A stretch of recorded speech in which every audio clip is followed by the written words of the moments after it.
dólares por acción. Y luego tenemos un escenario en expansión, en el cual, dado que el entorno está en expansión, la utilidad ante intereses e impuestos es 1,5 millones. Los intereses vienen a ser 0, porque no hay deuda. Utilidad neta, entonces, en ese caso, es 1,5 millones. El ROE viene a ser 1,5 millones entre 8 millones, nos da 18.75%. La utilidad por acción viene a ser 3.75, que es el 1,5 millones, entre las 200.000 acciones. Acá lo que tenemos que, digamos,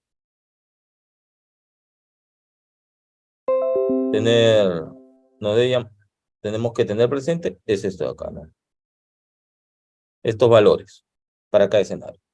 Ahora, los mismos escenarios, pero modificando la estructura de capital. Esto es, vamos a tomar deuda por 4 millones y los otros 4 millones los vamos a devolver a los accionistas.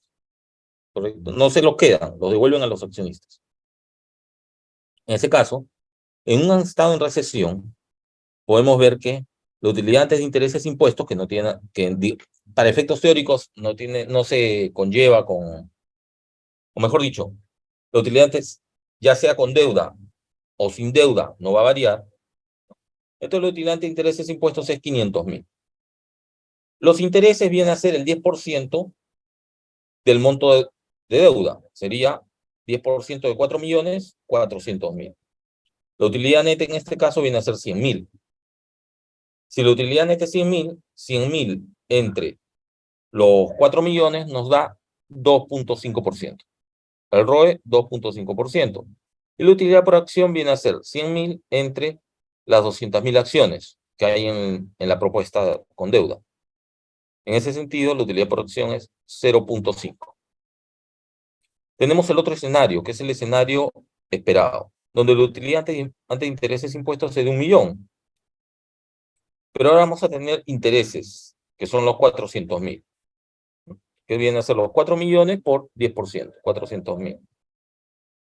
¿Esto qué nos da? 1 millón menos 400.000 nos da 600.000 de utilidad neta. Teniendo 600.000 de utilidad neta, 600.000 entre los 4 millones nos da un ROE de 15%. Y una utilidad por acción de 600.000 entre las 200.000 acciones nos da 3 dólares por acción. Y luego tenemos el entorno, el escenario de expansión, en el cual la utilidad ante intereses impuestos es 1,5 millones. El interés viene a ser los 400.000, ¿no? Los 4 millones por el 10%, 400.000. Esto nos da una utilidad neta de 1.100.000. Siendo la utilidad de 1.100.000, el ROE viene a ser 1.100.000 entre los 4 millones. Esto nos da 27.5%. La utilidad por acción viene a ser el 1.100.000 entre las 200.000 acciones y nos da 5.5%. ¿Se dan cuenta? Entonces, ¿qué podemos ver acá? Comparemos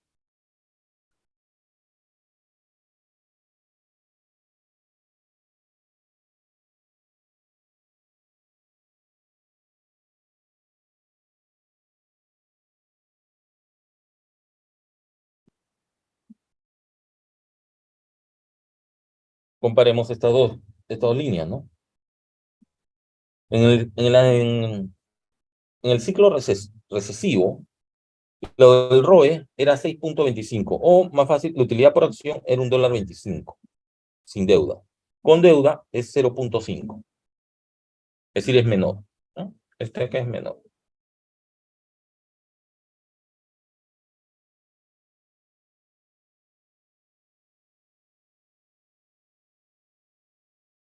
Este es menor. Si se tiene el nivel esperado, pasamos de 2.5 a 3. Significa que esto es mayor.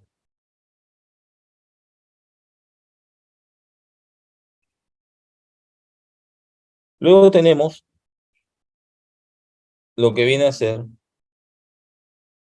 el escenario en expansión, que tenemos 27.5% de ROE, ¿no? Que viene a ser el 1.500.000 entre los 4 millones. Como ven, este de acá, y la utilidad por acción es 5.50. Esto significa más alto todavía. ¿Correcto? ¿Qué podemos concluir de acá? Que tomar deuda tiene sentido, nos va a aumentar el ROE, nos va a aumentar la utilidad por acción, siempre y cuando, ¿no?, estemos en una situación, digamos, un escenario esperado o un escenario en expansión. Cuando son tiempos de crisis, y esto reduce la utilidad de intereses e impuestos, no es conveniente tomar deuda, ¿no? No es conveniente reestructurar el capital asignando más deuda. ¿Por qué? Porque disminuye nuestro ROE y disminuye nuestra utilidad por acción. ¿Por qué? Porque la poca utilidad que se obtiene en ese escenario se lo llevan los intereses, ¿no?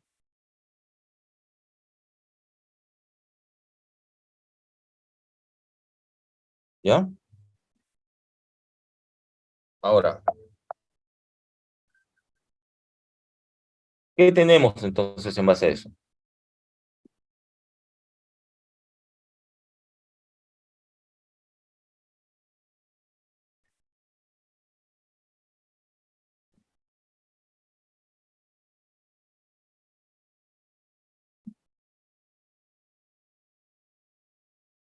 ¿Qué tenemos con esto? Digamos, lo que teníamos hace un momento, ¿no?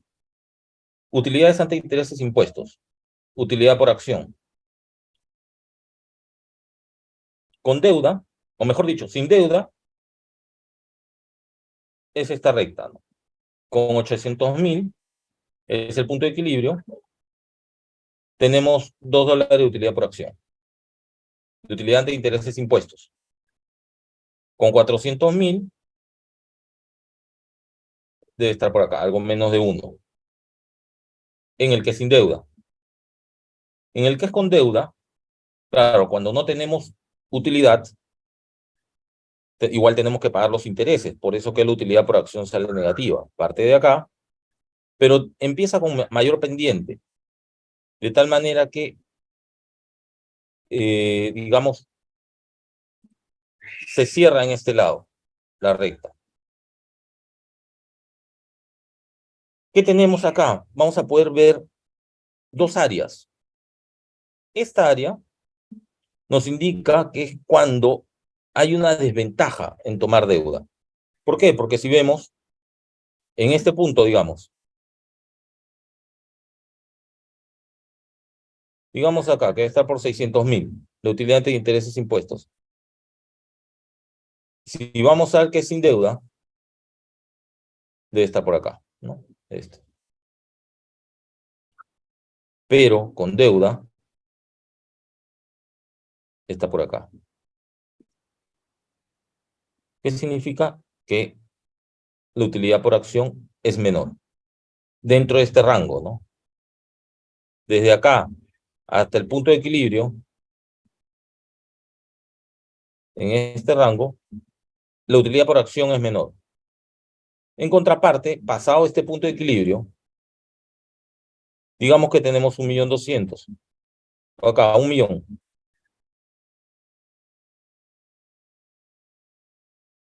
Tenemos 1.000.000. La utilidad por acción sin deuda es acá. Y la que es con deuda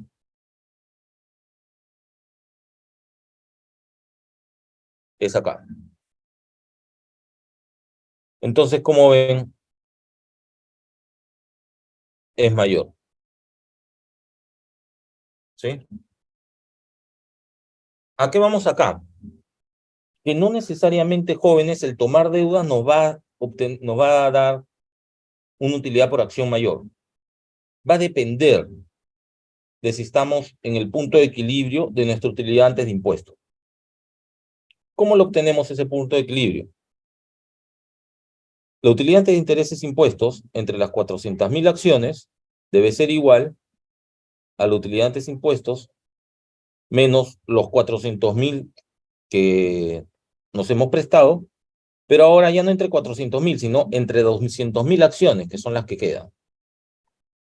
En ese sentido, acá, si vemos, la utilidad antes de intereses impuestos viene a ser 2 por la utilidad antes de intereses impuestos menos 400.000, y esto nos da 800.000.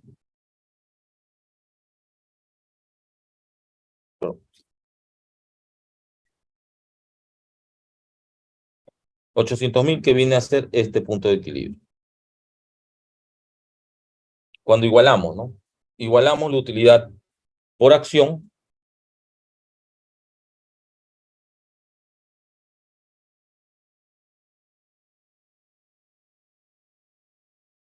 utilidad por acción sin deuda igual a la utilidad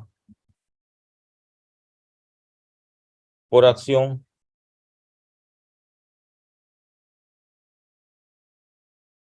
con deuda.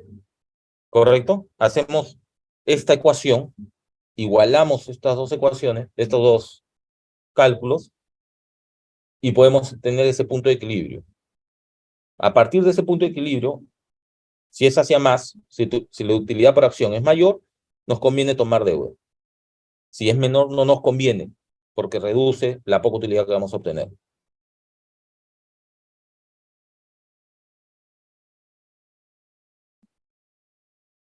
Así digamos,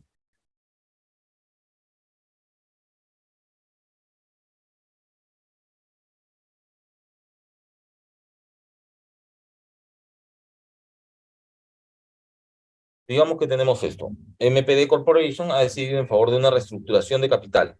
Hoy en día, MPD se financia sin deuda. No obstante, después de la reestructuración, la deuda será de $1.000.000. La tasa de interés sobre la deuda será de 9%. A la fecha, MPD tiene 200.000 acciones y el precio de cada una es $20. Si se espera que la reestructuración aumente la utilidad por acción, ¿cuál es el valor mínimo para la utilidad ante intereses e impuestos que se debe esperar la administración para poder hacerlo, ¿no? Ignore los impuestos en la respuesta. Entonces, a ver, vamos a ver.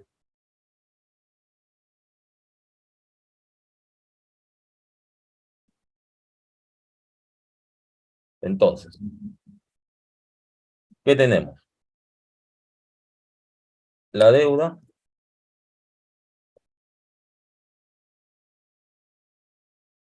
1.000.000, ¿no?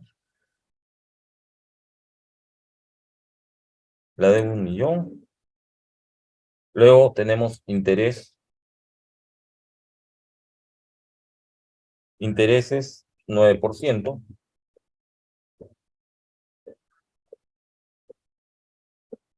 A ver, acá tenemos 200.000 acciones a $20. Acciones 200.000. Precio de la acción, $20.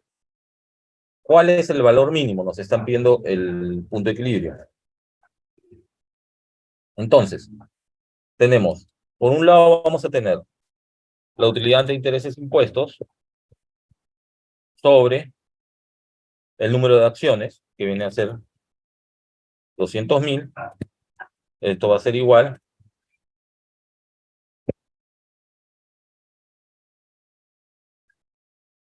esto es igual a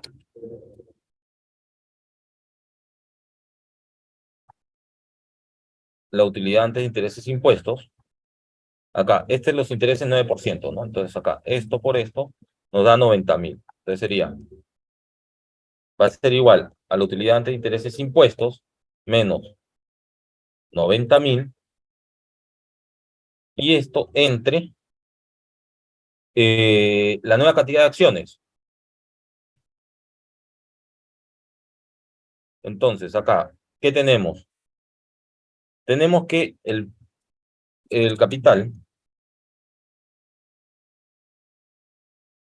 era 4 millones, ¿no? Con deuda de 1.000.000, ¿cuántas acciones compramos? O reducción de acciones, ¿Cuántas acciones podemos comprar con 1.000.000?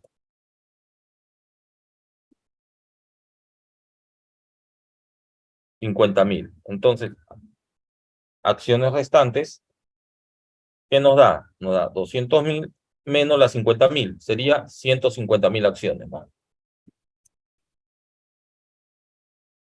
¿Está bien? Entonces, ¿qué significa? Utilidad antes de intereses e impuestos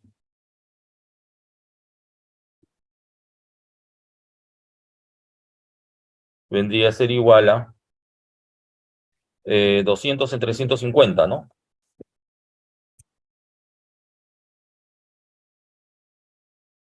Y esto por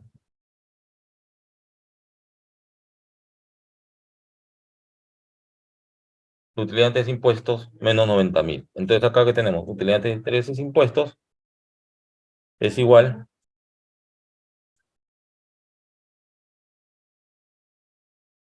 ¿Sí? A ver, vamos a ver. 1.333. Acá. ¿Sí? Y acá sería esto por 90.000, ¿no? 120.000. 360.000, acá me estoy perdiendo, creo. ¿Algo me estoy perdiendo? ¿Me estoy equivocando, creo?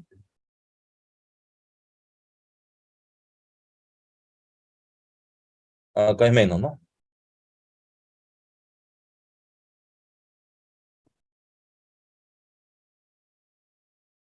Ah, ya, 0.333, ¿no?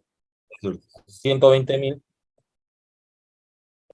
es igual a 0.333 UAI. Ahí está. Entonces ahora UAI.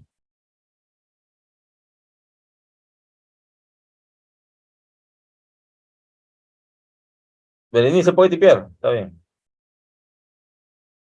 Ya.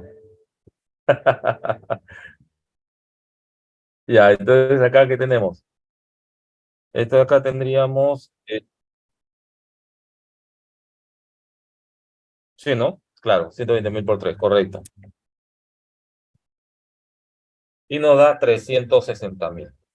Este es el punto de equilibrio de la utilidad antes de intereses impuestos. Como habíamos hablado hace un momento, ¿no? Si la utilidad antes de intereses impuestos es mayor a 360.000 o va a ser mayor, tiene sentido tomar deuda. Va a aumentar nuestro ROE, va a aumentar nuestra utilidad por acción. Si va a ser menor, no tomar deuda, porque va a disminuir nuestro ROE y va a disminuir nuestra utilidad por acción. ¿Correcto? ¿Se entendió el ejercicio? Sí, sí, profesor. ¿Ya? Sencillo, es un ejercicio de concepto, muy sencillo. Entonces, continuamos.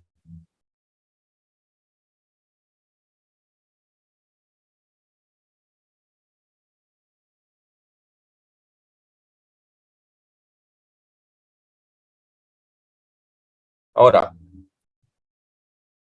continuando con esto, tenemos la proposición 1 de Modigliani y Miller. Modigliani y Miller fueron dos economistas del siglo pasado que trabajaron este tema, ¿no?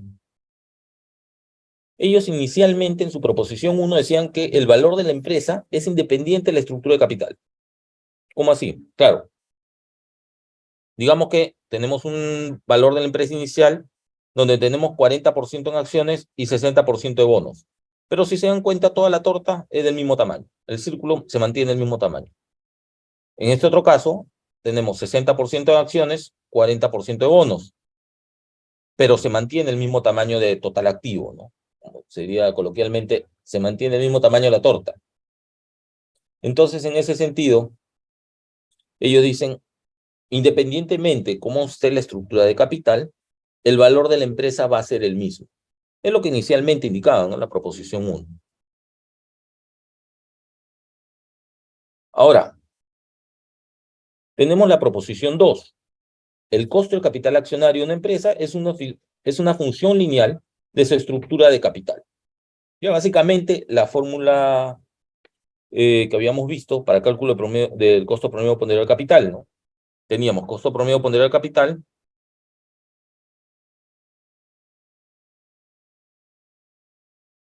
Perdón. Acá.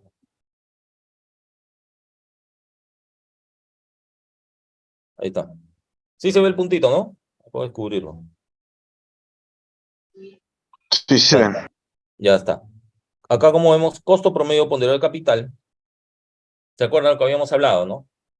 El peso, la proporción del equity sobre el valor de empresa total por el costo de, de los accionistas, más el peso de la deuda sobre el valor total de la empresa por el costo de la deuda. Ahora, habrán notado que acá está faltando algo, ¿no? Por 1 menos los impuestos, ¿no? Eso lo vamos a ver después. Es decir, este es dentro de la proposición 2 de Modigliani y Miller, no considera los impuestos.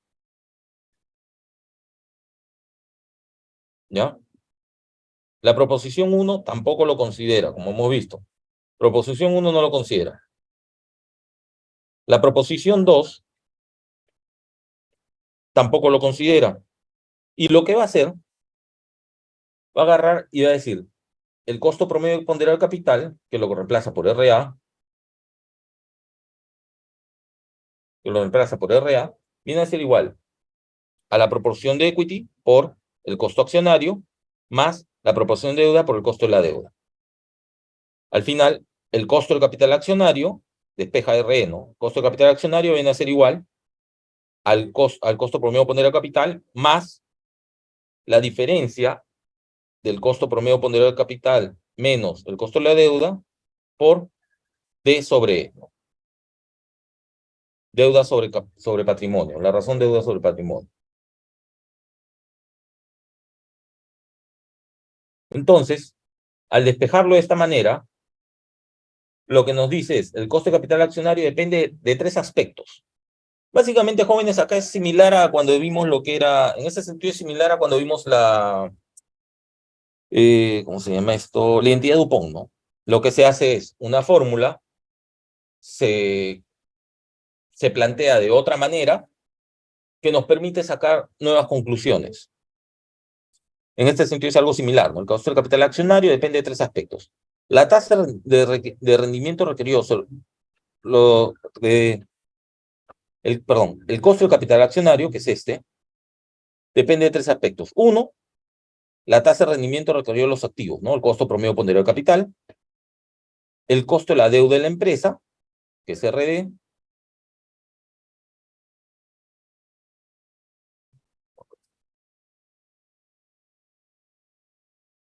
Acá, RA.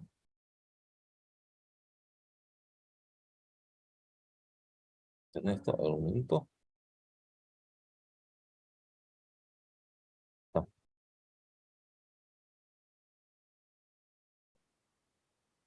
No. Depende de el costo promedio ponderado del capital, depende de el costo de la deuda y depende de la proporción de deuda capital. Ya esa es la proposición 2 de Modigliani y Miller.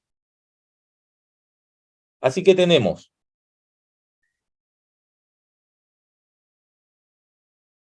el costo promedio ponderado del capital, que es RA, va a tener una recta, un nivel de deuda acá, el costo de la deuda, y acá tenemos el costo del capital accionario.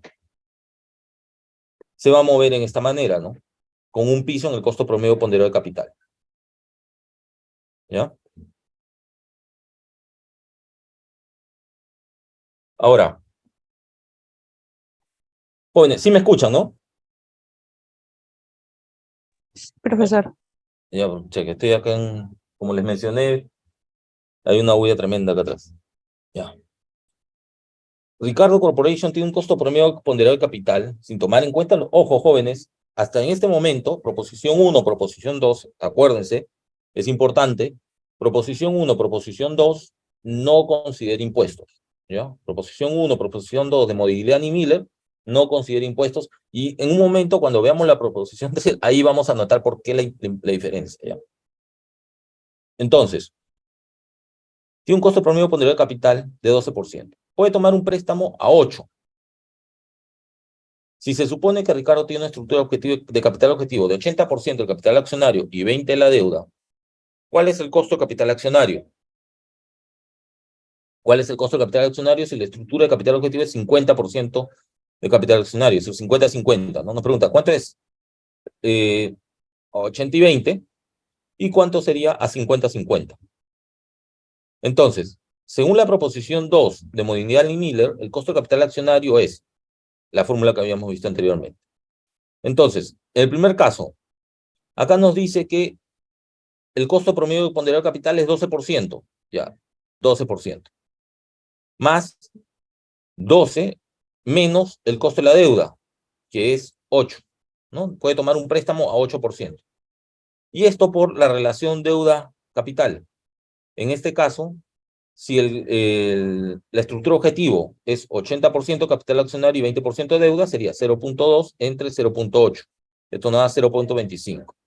Significa que el costo del capital accionario es de 13%. ¿Ya? Acá obtenemos costo de capital accionario 13%. Ahora, en el segundo caso, cuando es 1, ¿qué tendríamos? Tendríamos el costo del capital accionario viene a ser 12 más 12 menos 4 menos 8, 4 por 1, ¿no? Porque es 0.5 entre 0.5. Esto nos da 16. Ahora, si bien en esta parte todavía no tocamos el tema de la tasa de impuestos, sí podemos tener, jóvenes, una conclusión, ¿ya? Si se dan cuenta, el costo del capital accionario va a variar de acuerdo a la relación deuda-capital. Ya, teníamos acá tasa de rendimiento requerido sobre los activos, costo de la deuda, razón de deuda capital, ¿no? Pero si se han dado cuenta, en estos dos casos, tanto el costo promedio ponderado del capital como el costo de la deuda se han mantenido constantes. Lo que ha variado es la relación deuda-capital, ¿no? Y si se dan cuenta, esto nos da dos costos de capital accionario diferentes. Tiene sentido, ¿no? Tiene sentido, jóvenes, porque digamos, si ustedes van a ser accionistas de una empresa, lo que hablábamos la vez pasada, ¿no? Mayor riesgo, mayor rendimiento. Entonces, si yo tengo una empresa, voy a invertir en una empresa donde la deuda, por ejemplo, es solo 20% del total activo, ¿no?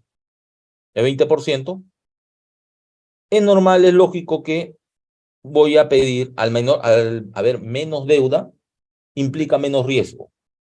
Al haber menos riesgo, es lógico que como accionista voy a pedir un menor rendimiento. Ahora, puede ser la misma empresa, pero al variar la estructura de capital, que ahora es 50-50,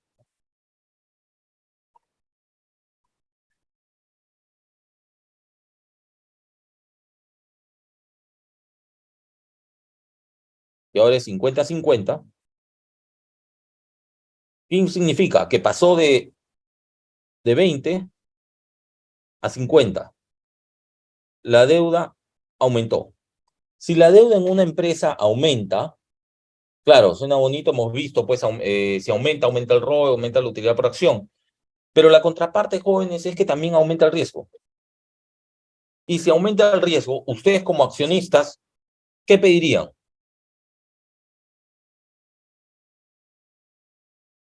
Ustedes como accionistas obviamente van a pedir un mayor rendimiento a sus acciones, a su inversión, ¿no? Porque están asumiendo más deuda. en ese sentido, ven, acá por ejemplo, ahora es 16%.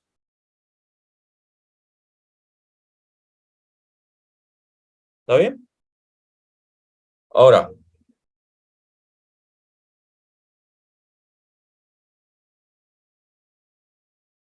ahora se puede calcular el costo promedio ponderado de capital bajo el supuesto de que el porcentaje del financiamiento con capital accionario es 80, el costo de capital accionario es 13 y la tasa de impuestos es 0. 0.80. Vamos a utilizarlo en la fórmula original, ¿no? Que teníamos.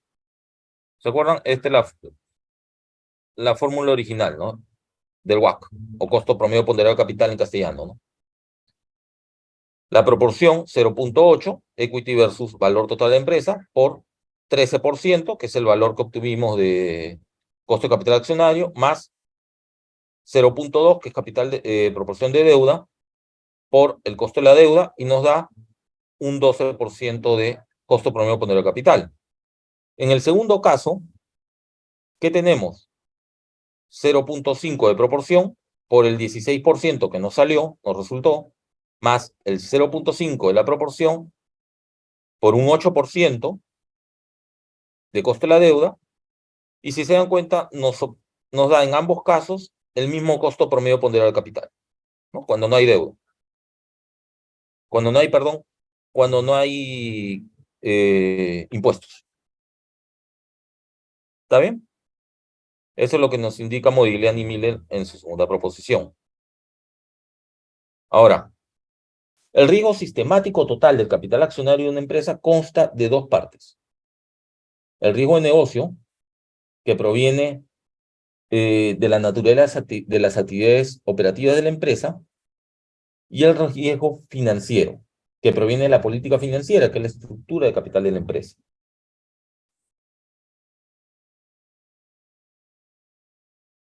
Entonces, Modigliani y Miller, ahora ahí viene, Modigliani y Miller con impuestos. Digamos que tenemos utilidad antes de intereses e impuestos, 1.000. Y acá también 1.000, dos empresas. Intereses, en este caso 0, la empresa 1 tiene deuda, la empresa L tiene deuda, entonces intereses 80.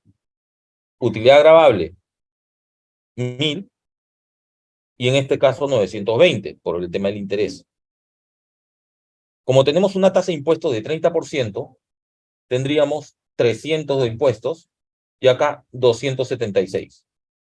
Utilidad neta, 700, utilidad neta, 644. ¿Sí? Ahora, flujo efectivo de los activos, utilidad de intereses impuestos, era 1.000 en ambos casos. Los impuestos calculamos 300 y en el otro caso 276. Entonces nos da, como vemos, 700 en el caso de la empresa U y 724 en el caso de la empresa L. Nos da mayor flujo. ¿Por qué? Porque hay un escudo fiscal, ¿no? Pagamos menos impuestos por el tema de los intereses, pagamos menos impuestos, hay un escudo fiscal y eso nos da un mayor flujo efectivo de los activos, ¿no? O flujo libre de caja. Ahora, tenemos para los accionistas 700, cuando la empresa U que no tiene deuda, que es esto, para los tenedores de bonos o de deuda 0, y nos da un total de 700. En el caso de la empresa L, 644, que era lo que teníamos anteriormente acá, 644, la utilidad neta, 80 para los tenedores de bonos, y nos da los 724, ¿no? Que es el flujo total de empresa L. Entonces, ¿a dónde vamos con esto? Como la deuda es perpetua, normalmente, ¿no? Cuando ya es parte de la estructura de capital, ¿no? Se generará la misma protección de $24 anuales, lo que habíamos visto acá, ¿no? 24, se genera esta diferencia. Esta diferencia es 24, ¿no? Por siempre. Por lo tanto, el flujo efectivo después de impuestos para L serán los mismos $700 que U, más la protección fiscal de $24. Como el flujo efectivo de L siempre es $24 mayor, miren acá, jóvenes, la empresa L vale más que la empresa U, porque siempre genera $24 más. Y la diferencia es el valor de esta perpetuidad en $24. Como la protección fiscal se genera por el pago de los intereses, tiene el mismo riesgo que la deuda, y en consecuencia la tasa de descuento apropiada es la tasa de la deuda. Así, el valor de la protección fiscal vendría a ser los $24, ¿no? Que es el escudo fiscal, entre el costo de la deuda, que vendría a ser la tasa de impuestos por el monto total de la deuda, por la tasa, el costo de la deuda, sobre el costo de la deuda. Esto nos da 0.30 por 1000 y esto nos da 300.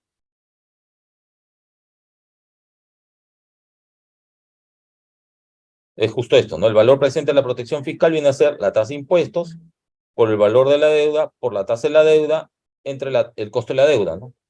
De tal manera que el valor presente de la protección fiscal viene a ser igual a la tasa de impuestos por el valor de la deuda. El valor de L viene a ser el valor de U más la tasa de impuestos por el valor de la deuda, ¿no? Esos 24 que veíamos acá, ¿no? Estos 24 adicionales, ¿no? Los de acá, ¿no? Llevando este flujo a perpetuidad, ese sería el valor, la diferencia de valor entre las dos empresas por el tema de la deuda. Que básicamente, si se dan cuenta, se acuerdan hace unos minutos, cuando veíamos el tema de Modigliani y Miller sin impuestos, se igualaba, ¿no? Era el mismo valor con deuda o sin deuda. La diferencia la hace los impuestos, la diferencia lo hace el escudo fiscal. De ahí es donde se genera ese ahorro que va a permitir que uno tenga mayor valor que el otro. Así, por ejemplo, ¿no? Siguiendo con el ejemplo, suponga que el costo de capital para la empresa U es de 10%. A esto se le denominará, recuerden, costo de capital no apalancado. ¿Por qué no apalancado? Porque es sin deuda. Y se representará con el símbolo RU. Resulta posible considerar RU como el costo de capital que tendría una empresa si no tuviera deuda. El flujo efectivo de la empresa U es de $700 para siempre.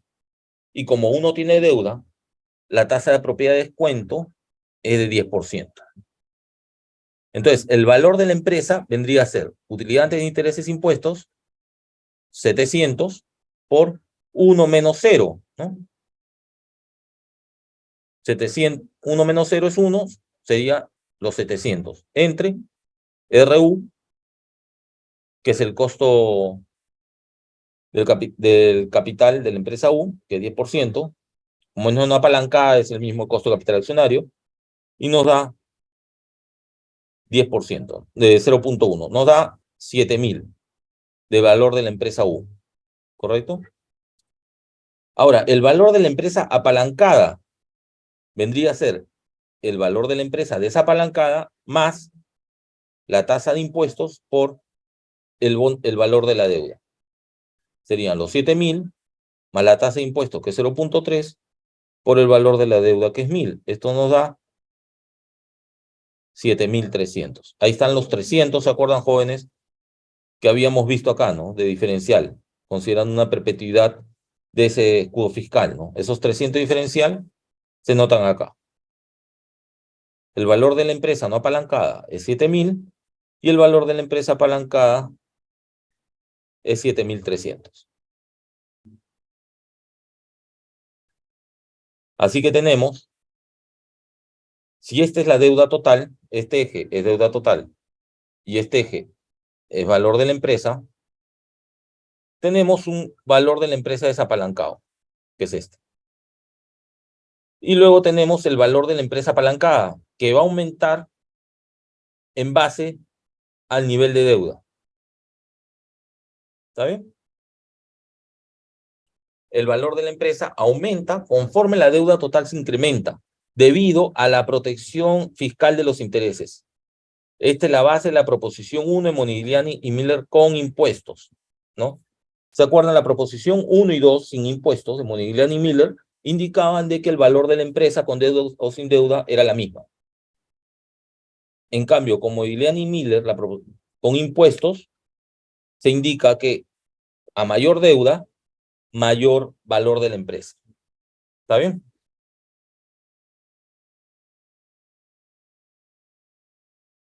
Segundo.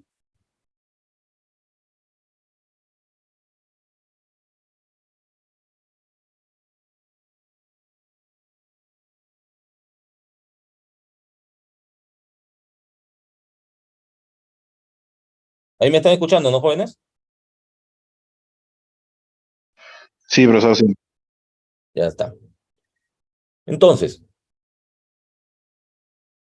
para calcular el costo promedio ponderado de capital, se requiere conocer el costo del capital accionario. La proposición 2 de Modigliani y Miller con impuestos establece que el costo del capital accionario viene a ser dado por el costo de la deuda no apalancada, costo de capital desapalancado, mejor dicho, más esto menos el costo de la deuda por la razón deuda-patrimonio por 1 menos la tasa de impuestos. ¿Correcto? Lo que se ha hecho es despejar esto, ¿no?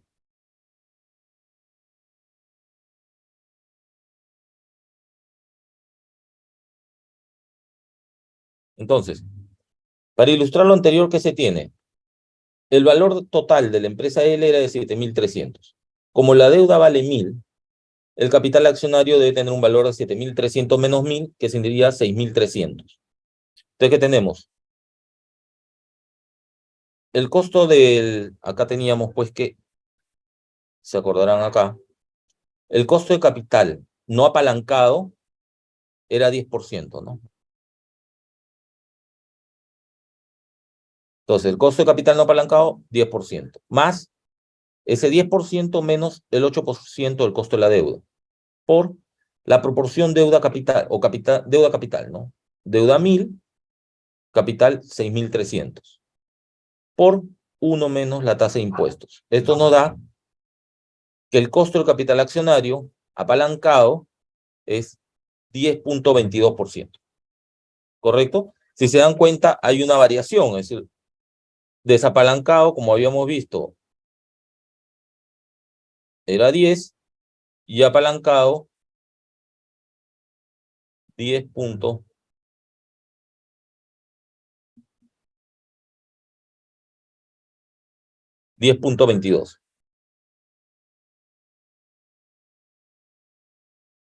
¿Ya? Ahora, el costo promedio ponderado de capital, ¿cuál viene a ser? 6.300 entre los 7.300, que es el costo, el valor total de la empresa. Esto nos da la proporción de capital por los 10.22, ¿no? Más el costo el valor de la deuda entre el valor total de la empresa por el costo de la deuda por 1 menos las tasas de impuestos. Esto nos da un costo promedio ponderado de capital de 9.6%. Entonces, miren, sin la deuda, el costo promedio ponderado de capital es superior a 10%. Y con la deuda es 9.6%. Como resultado, a la empresa le irá mejor con la deuda. Es decir, con la deuda, si han visto, pasó de 10 a 9.6, ¿no? El costo promedio ponderado de capital era 10, ¿no? Desapalancado. Con la deuda es 9.6.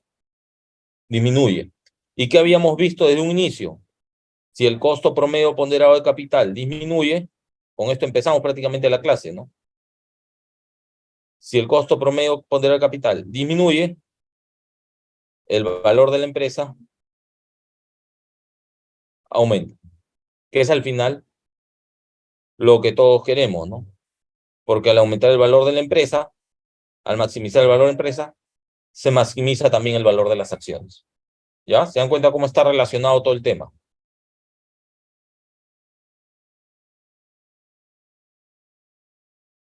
Ahora, entonces, ¿qué tenemos? Razón deuda capital en este eje. Tenemos el costo promedio ponderado del capital desapalancado, ¿no? Cuando la deuda es cero. Este es el costo del capital accionario. Este es el costo de la deuda multiplicado por, descontando los impuestos, ¿no? Por 1 menos 0 menos la tasa de impuestos. Al hacer la combinación, nos resulta que el costo promedio ponderado del capital tiene esta curva. Nunca se va a cero, siempre digamos, tiene un límite que es esta recta, ¿no? Del costo de la deuda por 1 menos los impuestos. Pero va disminuyendo conforme aumente la proporción, que es al final lo que se busca, ¿no? Ustedes pueden estar, si están desapalancados, si todo lo han financiado con patrimonio, están acá. Conforme van tomando deuda, este costo promedio ponderado del capital va disminuyendo, ¿no? Pero llega un momento en donde ya la disminución cada vez es menor.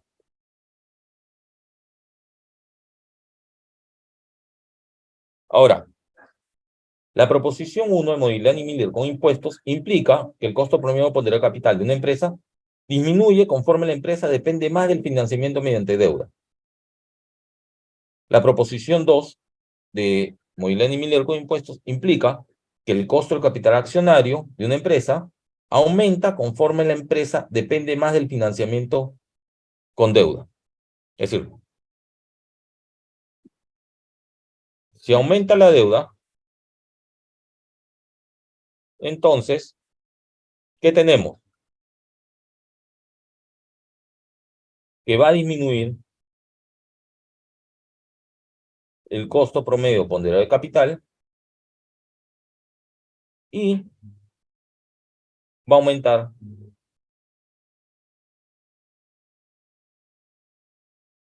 el costo del capital accionario.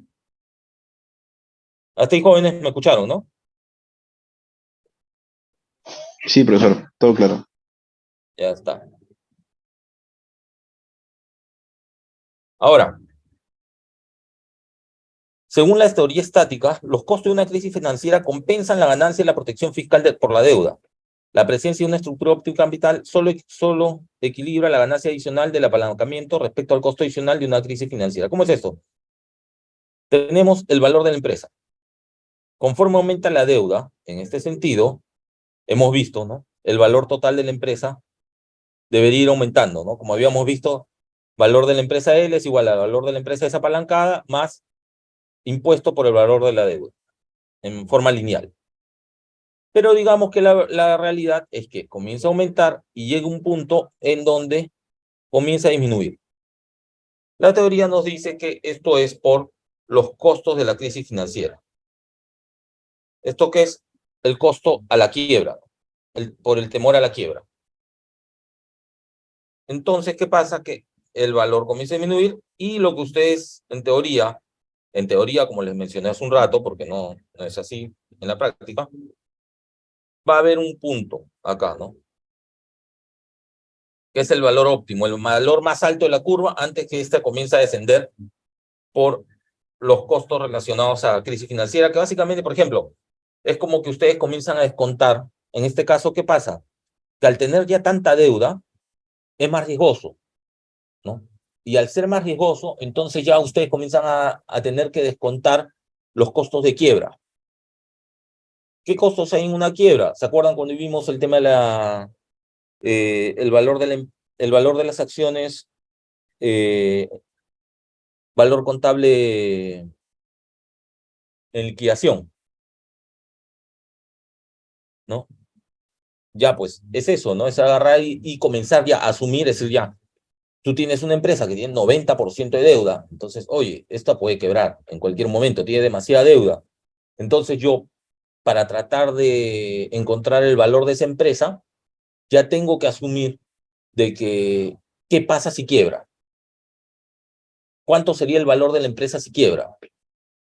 Entonces, ¿qué hago? A los flujos, ¿no? A este BL de acá, le resto esas pérdidas por la quiebra, ¿no? Es decir, le tengo que restar que el local que vale 5 millones, me lo van a comprar en 1.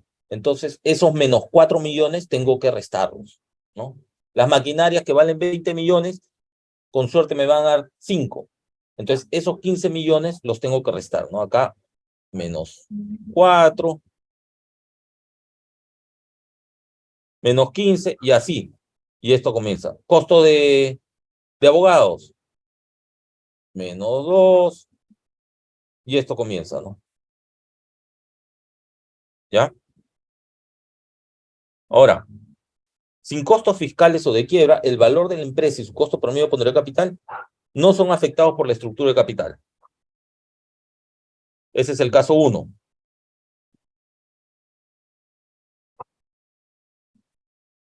Con impuestos corporativos y sin costo de quiebra, el valor de la empresa aumenta y el costo promedio ponderado de capital disminuye, en tanto se incrementa el monto de la deuda.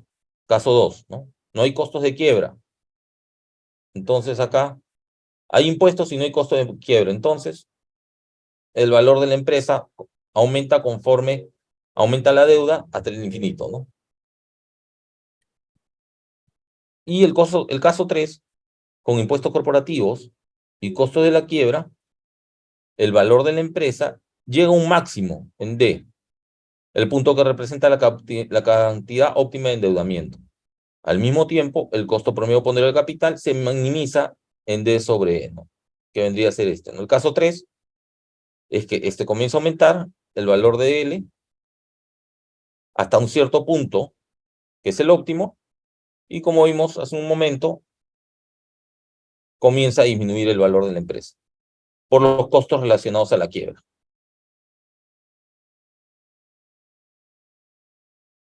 Ahora, es similar en lo referente, lo anterior era valor de la empresa. Cuando es costo promedio ponderado al capital es similar, ¿no? Es el caso 1, no hay deuda, no hay impuestos, R1, desapalancado. El caso 2, con impuestos, entonces va a comenzar a disminuir el costo promedio ponderado al capital. Pero el caso 3, que nos dice que hay costos de quiebra, nos indica de que el costo promedio ponderado al capital va a disminuir hasta cierto punto y de nuevo va a comenzar a aumentar, siendo el óptimo este punto de acá, ¿no? ¿Está bien? Ahora, esa es la teoría, esa es la parte, ¿cómo se llama? La teoría estática, Modigliani Miller y la teoría estática, ¿no? Ahora viene la teoría del orden jerárquico, que es más realista, digamos, ¿no? Es un tema más realista,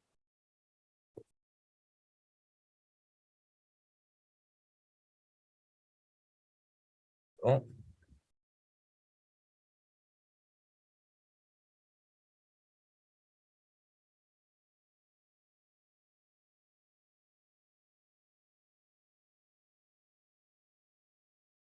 Dice, tiene varias implicaciones significativas y algunas se contraponen a la teoría estática. Estructura de capital sin meta específica. Bajo la teoría del orden jerárquico, no existe una meta o una razón óptima de deuda a nivel contable.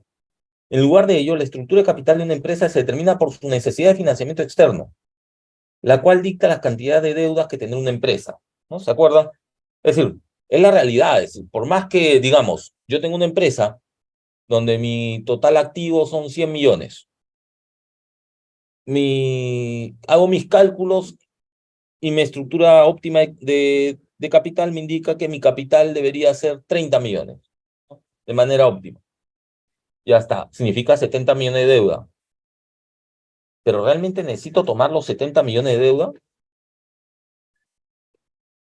Entonces, ahí esas son las discusiones que se va a tener pues en la gerencia y en el directorio, ¿no? Difícilmente pues realmente la empresa va a atender. Hay otras consideraciones más allá de las numéricas, a eso quiero ir, ¿no?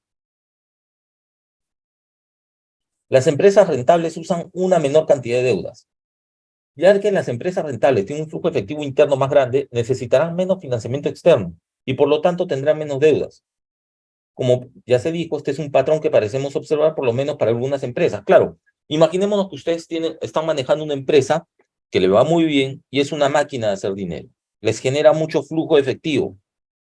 ¿Les da sentido a ustedes que teniendo excedentes de efectivo, que ya no saben dónde invertir, que más, lo van a devolver a los accionistas, ustedes tomen deuda? No cierto, ¿no, Roger? Eso no tiene mucha lógica, ya sentado en un esquema real, ¿no? No, ya hablamos fuera de la teoría, ¿no? Ya en la realidad, sí, pues difícil, ¿no? Voy a tomar deuda si estoy generando efectivo, ¿para qué voy a tener este gasto financiero, no? Ahora, las empresas desearán alguna holgura financiera. Para evitar la venta de nuevos instrumentos de capital contable, las empresas desearán almacenar efectivo generado en forma interna. Tal reserva de efectivo se conoce como holgura financiera. Le proporciona a la administración la capacidad para financiar proyectos a medida que aparecen y movilizarse deprisa si fuera necesario. ¿Ya? Pero recopilando, las empresas realmente no cuentan normalmente con una meta específica de estructura de capital. Ahora, si son rentables, no les hace sentido tomar deuda. ¿Ya? Y las empresas siempre desearán tener una holgura financiera, que es una cantidad de efectivo que guardarían de forma interna. ¿Está bien? Hasta ahí, jóvenes, se entendió, ¿no? Sí.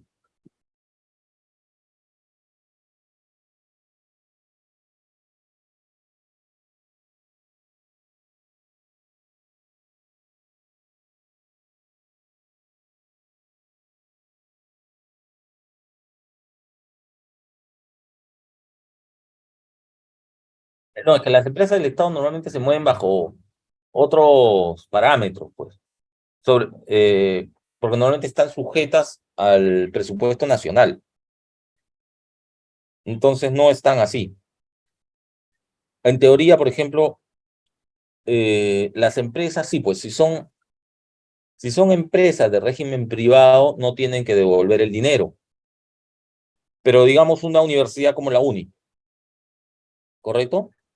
Si la UNI no gasta el dinero que el Estado le ha dado, lo que le sobre no es que se lo guarde en caja para el siguiente año, tiene que devolverlo al Ministerio de Economía y Finanzas. Claro, tiene la desventaja de que devuelves el dinero, pero en empresas del Estado, la ventaja, ¿cuál es? Que difícilmente quiebra, porque siempre vas a tener a la caja del Estado atrás, ¿no? A papá Estado, si no hace rato hubiera quebrado Petroperú, pues. ¿Me explico?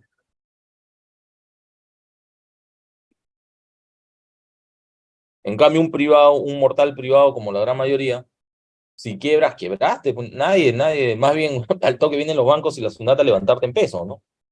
Ahí no tienes a nadie atrás, normalmente. Entonces, esa es la diferencia. Ahora,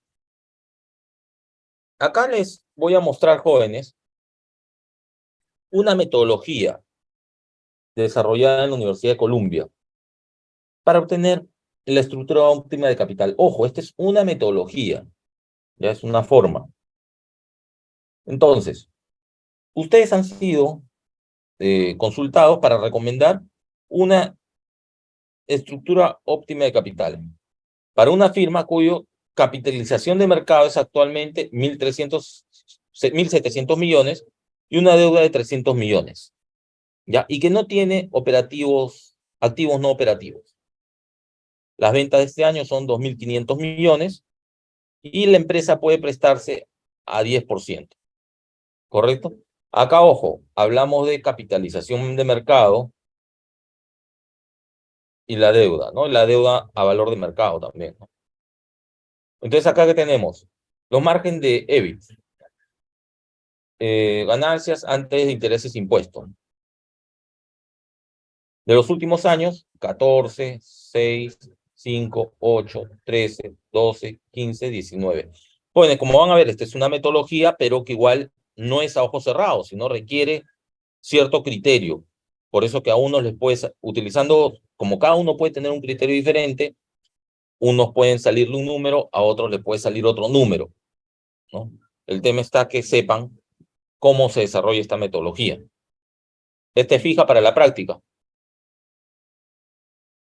Entonces, el primer paso es calcular el valor de la empresa. Como habíamos visto, sería 1.700, que es la capitalización de mercado, más 300 el valor de la deuda, que vendría a ser 2.000 millones. ¿Ya? Ahora, estimar el EBIT, nosotros estamos usando el presente año como un caso de prueba para intentando estimar el EBIT que deberíamos tener este año si tuviéramos un mal año. Lo que se llama un caso, el peor caso realista. Entonces ahí vemos, ¿cuál es la más baja expectativa de EBIT?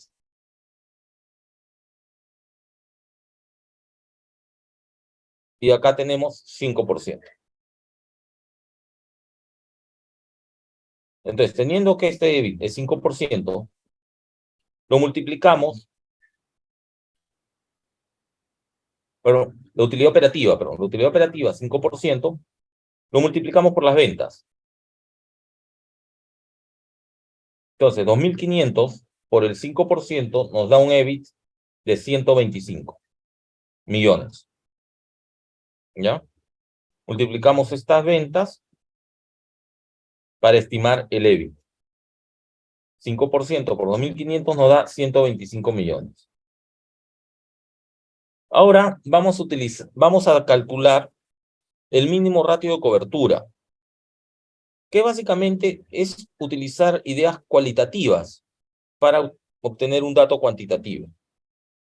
Cualitativamente analizamos cuán largo son los costos potenciales de un estrés financiero de la firma o vulnerabilidad. Usar esto para escoger la cobertura mínima objetivo que recomendaríamos al negocio, manteniendo el escenario del peor caso realista. Para esto se van a poner puntuaciones de 1 a 3, donde 1 es el más bajo y 3 es el más alto. Por ejemplo, la empresa cuenta con moderados a altos costos de estrés, 2.5, ¿no? Entre 1 y el 3, 2.5. Recordar que si los costos son bajos, nosotros vamos a desear tomar mayor deuda. Entonces ahí está, se toma esta tabla. Tenemos disminución de la demanda por pérdida en la confianza del consumidor. Le ponemos, en este caso, a esta empresa, decimos ya, esto nos afecta seriamente, entonces le ponemos un puntaje de 3. Ataque de la competencia. Le ponemos también, no es total, pero afecta bastante, 2.5. Pérdida de proveedores. Le ponemos un efecto de 2, ¿no? Acuérdense, 1 afecta poco, 3 afecta bastante. Pérdida de empleados, tiene un efecto importante, 2.5. Activos vendidos en ventas así de forzadas, se pierde mucho dinero en eso, afecta bastante, entonces 2.5.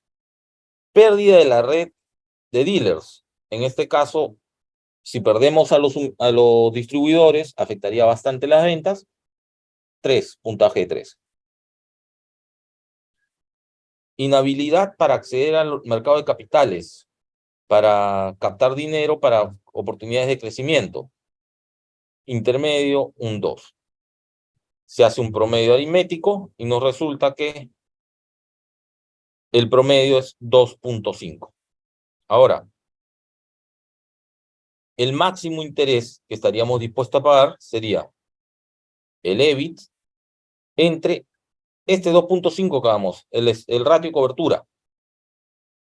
125 entre 2.5 significa que el máximo interés, el máximo interés como monto, ¿no? Que estaríamos dispuestos a pagarles al banco sería 50 millones.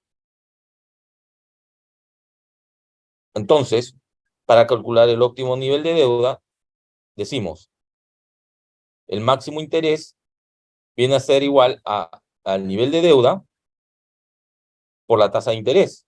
Entonces, el monto de la deuda es igual al máximo interés que estamos dispuestos entre la tasa de interés. Significa 50 entre 10%, que era la tasa de interés que teníamos en un primer momento. Esto nos da 500 millones. ¿Qué significa?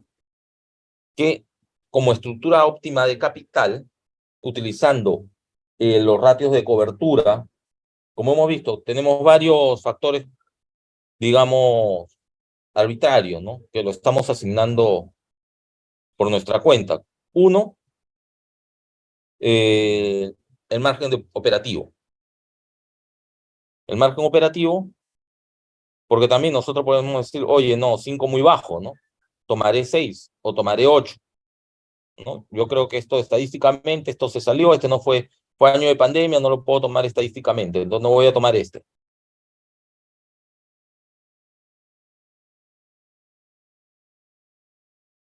¿Me explico? Entonces ustedes pueden agarrar y decir, oye, no, muy exagerado, entonces puedo decir este. Pero en este caso, nosotros, en este momento, con este criterio, decimos sí, 5. Teniendo 5, el EBIT 125, ¿no? Teniendo los factores, el ratio de cobertura 2.5.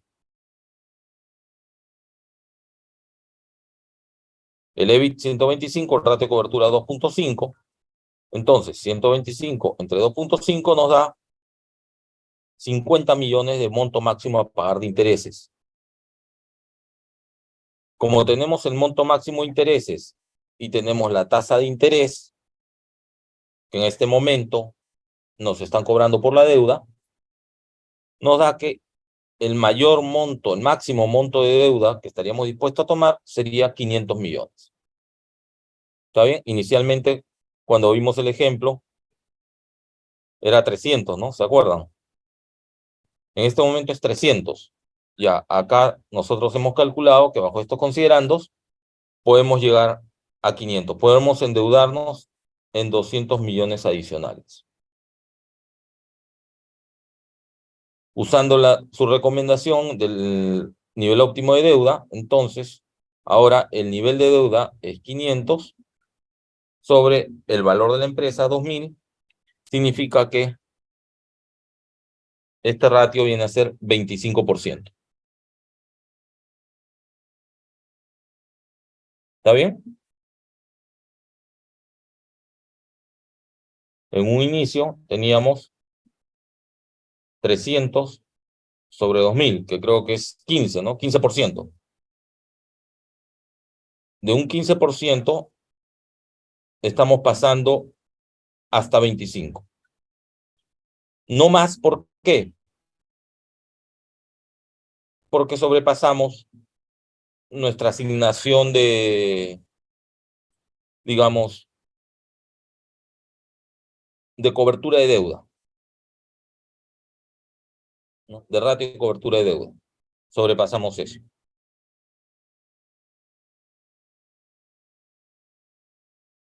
La estructura óptima de capital tiene ventajas de impuestos, de la deuda.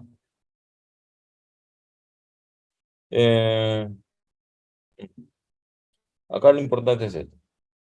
Esta metodología nos da un estimado para la fracción óptima de deuda y patrimonio en la estructura de capital. ¿Ya? Eso es lo principal acá. Hemos visto, al final, como hemos visto todos estos pasos para al final llegar a esta estructura de capital. Ahora, ojo, considerando, como ven, que se mantiene el valor total, porque inicialmente tenemos que la capitalización de mercado es 1.700. Entonces, realmente, nosotros, si aumentamos a 500, sería 1.700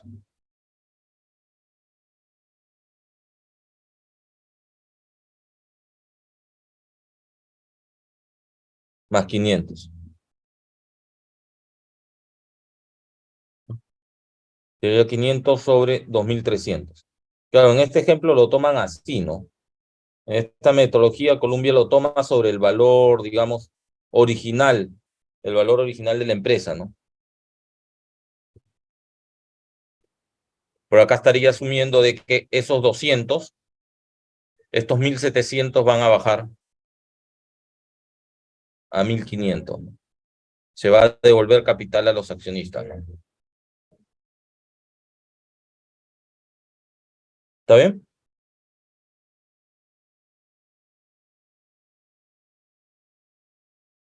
¿Hasta ahí, jóvenes?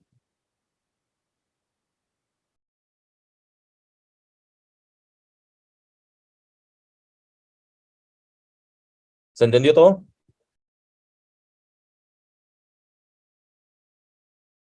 ¿Se entendió el tema? Ya, entonces, en este tema, acuérdense, la fija es esta metodología de Columbia, ¿ya? Saber aplicarla. Es sencilla, practíquenla. Es sencilla, Berenice, es sencilla. Es la fija. Practíquenla, revísenla. Y es sencilla, es muy... Sumir, multiplicación, división. Suma, multiplicación y división. Muy sencilla. Profesor, disculpe, ¿y dónde podemos practicar esa metodología? ¿También en el ROS? No, esa no está en el ROS. Es acá nomás en la presentación, como lo pueden ver.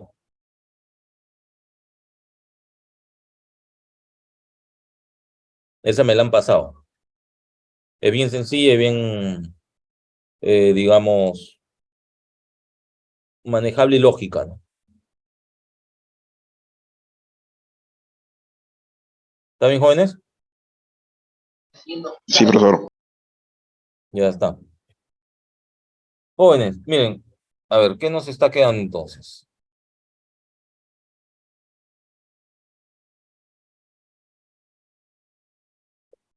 Vamos a ver, acá.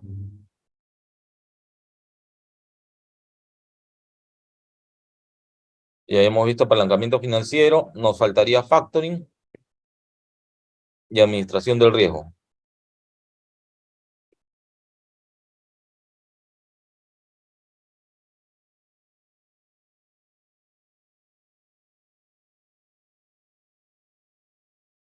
Acá.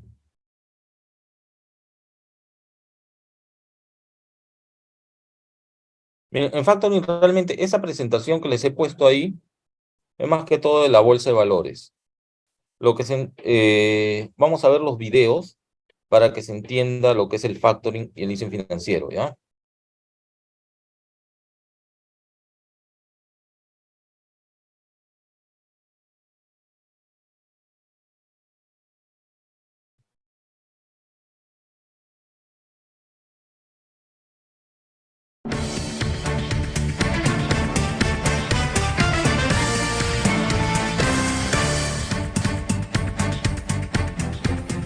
Esta es la edición de los sábados del noticiero de RPP Noticias, 7:21 de la mañana. Vamos a tratar el tema de la oportunidad que pueden ahora, o que tendrán, mejor dicho, las micro, pequeñas y medianas empresas, las llamadas MIPYMES, para acceder a un crédito más barato. ¿Será la solución? ¿Será el inicio de una nueva etapa de formalización de estas pequeñas empresas? Vamos a conversar aquí con un especialista, Rafael Montoya, consultor financiero, quien justamente nos va a hablar de esta llamada Ley Factoring. ¿Cómo está, señor Montoya? ¿Qué tal? Mucho gusto. Gracias por la invitación. ¿Cómo está? Buen día. Bueno, si nos puede explicar de qué se trata, cómo lo entendemos. Sí, el factoring es un mecanismo contractual a través del cual yo puedo traer dinero del futuro al presente, en palabras sencillas. ¡Caramba! ¿No? ¿Cómo así? Cuando uno vende un producto, ya sea un bien o un servicio, lo que emite es un comprobante de pago, una factura. Pero lo que sucede es que en la realidad tus clientes negocian la forma de pago y te dicen, mira, te voy a pagar a 30 días, 60 días, 90 días.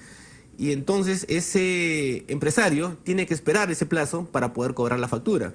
Hoy, a través de esa nueva modalidad del factoring, que ya existía, dicho sea de paso, lo que ha sucedido es que se ha robustecido nada más, se permite de que esa factura tenga un valor legal mayor, ¿ok? De tal forma que una vez que yo coloco mi bien o servicio, ya no debería esperar los 30, 60, 90 días, sino puedo salir al mercado y decir, mira, tal empresa me va a pagar, te negocio mi factura y yo de esa forma traigo dinero del futuro al presente para poder seguir reinvirtiendo Es en mi como negocio. si, a ver, si lo entiendo, ¿no? Es como si yo tuviera en esa factura, por ejemplo, he vendido he brindado un servicio por 100 soles y que va a ser cobrado en octubre.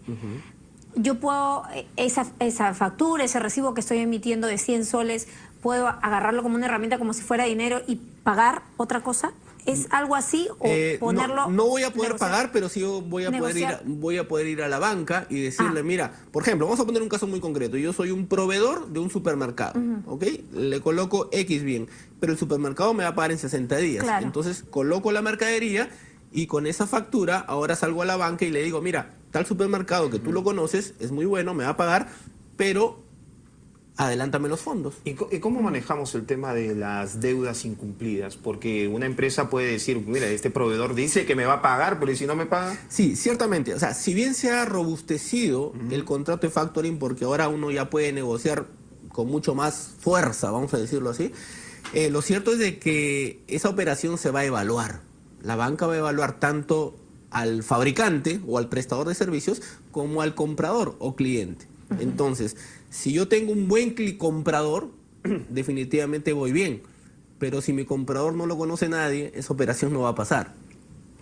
¿No? Entonces, realmente, ¿a qué porcentaje de las micro, pequeñas y medianas empresas podría favorecer, al menos de inmediato, en un tiempo pequeño, esta ley factoring? Es una excelente pregunta. Yo he dado mi posición, respeto de las discrepancias que puedan tener contra mi persona, pero digo, si bien se ha ayudado en robustecer este contrato, definitivamente lo que hay que comenzar a flexibilizar es en el análisis de riesgo crediticio de la operación, porque, respondiendo a tu pregunta, yo creo que un porcentaje bajo todavía, porque si yo tengo una empresa pyme y le vendo a una empresa mediana o grande, esa operación es probable que sí pase.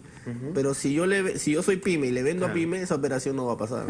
¿Cuál sería el objetivo central de robustecer, como usted lo ha dicho, esta ley factoring? Se le ha dado un mayor valor legal, de tal forma de que hoy esa factura va a tener la calidad de un título distinto, ¿ok? Y que va a permitir su circulación. Se va a poder endosar, se va a poder vender, transferir, ¿no? Ahora, cuando hablamos de acercarse a una entidad bancaria con estas facturas, también incluye, por ejemplo, las cajas municipales. Sí.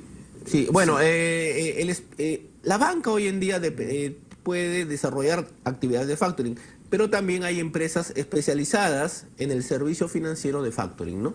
Claro.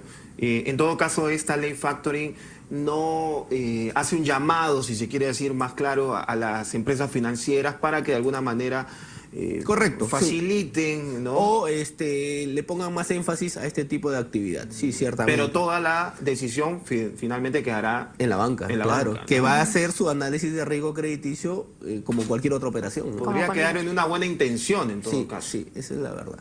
Sí, podría.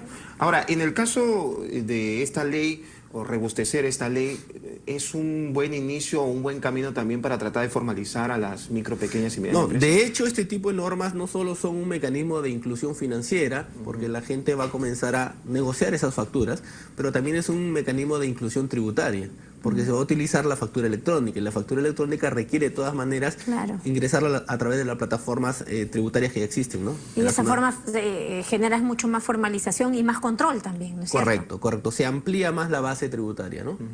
Ahora, usted que conoce mucho sobre el manejo de estas pequeñas empresas, siempre se habla, por ejemplo, del aumento del sueldo mínimo, que dice que, al contrario, va a desfavorecer la formalización, sobre todo de las empresas más pequeñas.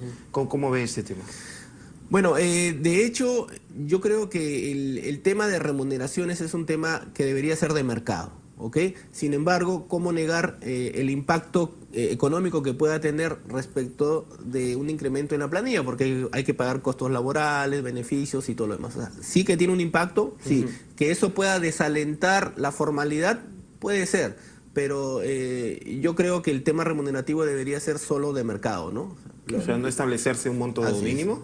Es mi posición, ¿no? Ok, bueno. ¿A partir de cuándo el pequeño empresario que nos observa va a poder hacer uso de esta ley factoring? Bueno, la norma ya está vigente, ¿ok? SUNAT viene dictando unas listas de empresas que ya están comenzando a estar obligadas por norma a emitir la factura electrónica, pero vamos a ver cómo el mercado, cómo la banca Empieza a procesa estas nuevas disposiciones para poder tener un servicio financiero atractivo, ¿no? ¿Se les ha dado plazo a la banca? No. Eso poco a poco lo irá evaluando y dando la propuesta financiera que deben tener, ¿no? ¿Y estará lista la banca para poder evaluar de una manera La banca está lista. ágil? Porque La banca está lista, pero lo que yo creo es, reitero, hay que flexibilizar los mecanismos de análisis de riesgo financiero, ¿no? Hay otros mecanismos como el examen psicométrico de créditos que se tiene que ir dando poco a poco y que ya se viene dando en otros países. y una nueva medida adicional a la ley factoring para mejorar el estado financiero de las micro, pequeñas y medianas empresas.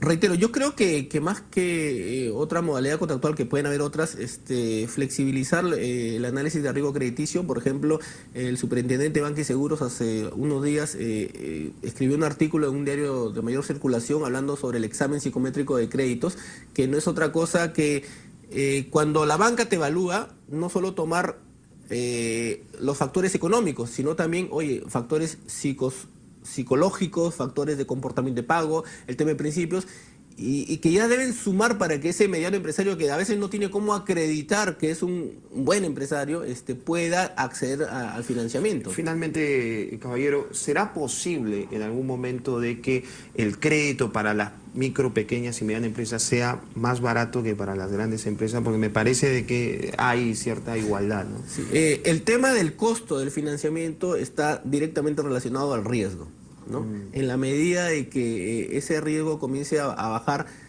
a medida que uno va comportándose adecuadamente en su forma de pago, esa tasa baja, ¿no? Eso Bien. es un proceso. Muchas gracias al señor Gracias a Rafael ustedes. Montoya, Muy amable. consultor financiero, hablándonos un poco de esta ley factoring.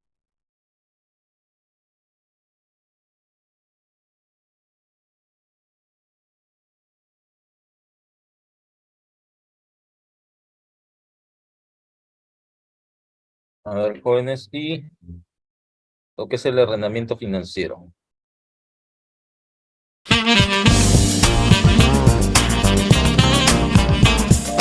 Bienvenidos al blog de Grupo Siglo con las cuentas claras. En esta oportunidad nos ocuparemos del leasing o el también llamado arrendamiento financiero. Para empezar, ¿qué es un leasing? Es una modalidad de financiamiento a mediano y largo plazo que permite a la empresa adquirir un bien de capital, ya sea un mueble o inmueble, ya sea para que ésta pueda renovar o ampliar sus activos fijos. Hablemos de cómo es el proceso de leasing. Es la empresa quien elige al proveedor y el bien de acuerdo a sus necesidades y solicita al banco que lo compre y se lo arriende en cuotas a un plazo estipulado según un contrato. Canceladas todas las cuotas, la empresa tiene la opción de compra sobre el bien. Si bien el banco es legalmente el propietario del bien, durante la vigencia del contrato, las cuotas de leasing están grabadas con el impuesto general de las ventas y este IGB representa el crédito fiscal para la empresa contratante, quien adicionalmente goza de los beneficios de la depreciación del bien recibido en arrendamiento a pesar de no tener la propiedad jurídica. ¿Cuáles son las ventajas de este producto? Son básicamente de tipo económico y financiero. Por ejemplo, se consigue la financiación al 100% del importe de inversión a realizar y una disposición inmediata del bien adquirido, financiándolo así como los rendimientos obtenidos por su uso. Es importante también saber que se mantiene libre la capacidad de endeudamiento de la empresa.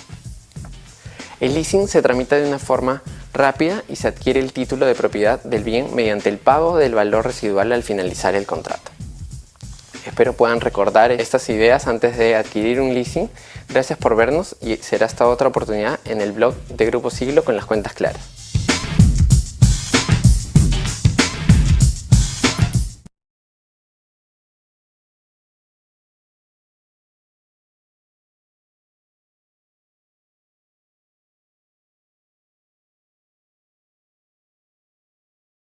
Gracias, Roger.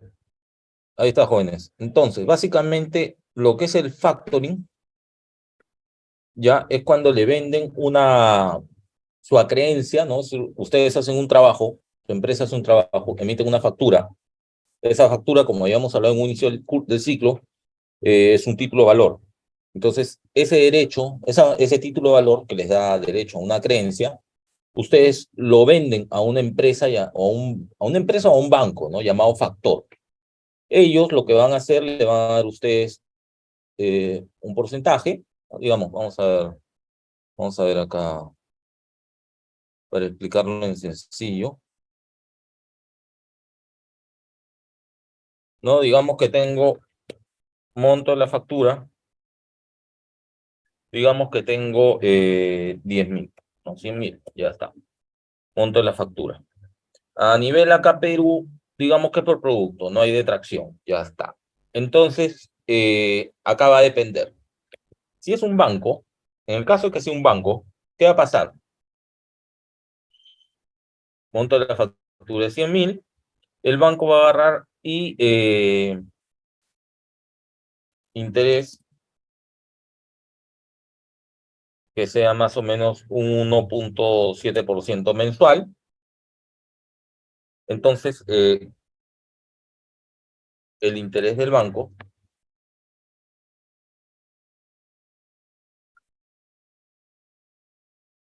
es esto. Ah, perdón.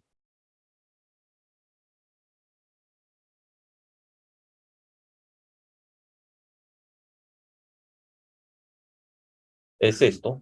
Entonces, el banco les va a dar a ustedes neto los 100.000 menos los 1.700, que sería 98.300, ¿no? Asumiendo que sea en un mes, ¿no? Periodo mes, digamos. Vamos a poner en meses, digamos que es un mes.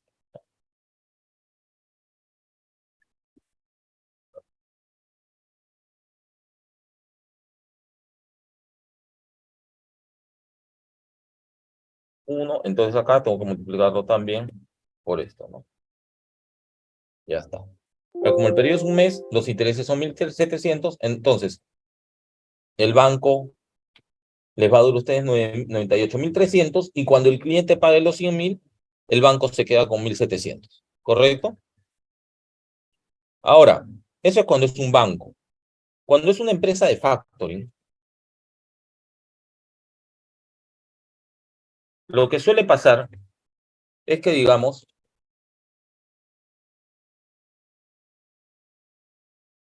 que la factura es 100.000. Lo que suele pasar es que que el interés es más alto, digamos como 3%. Digamos que también es un mes, entonces el interés en este caso es de 3.000. Ahora, lo que el factor va a hacer, les va a dar a ustedes un adelanto, que suele ser un porcentaje.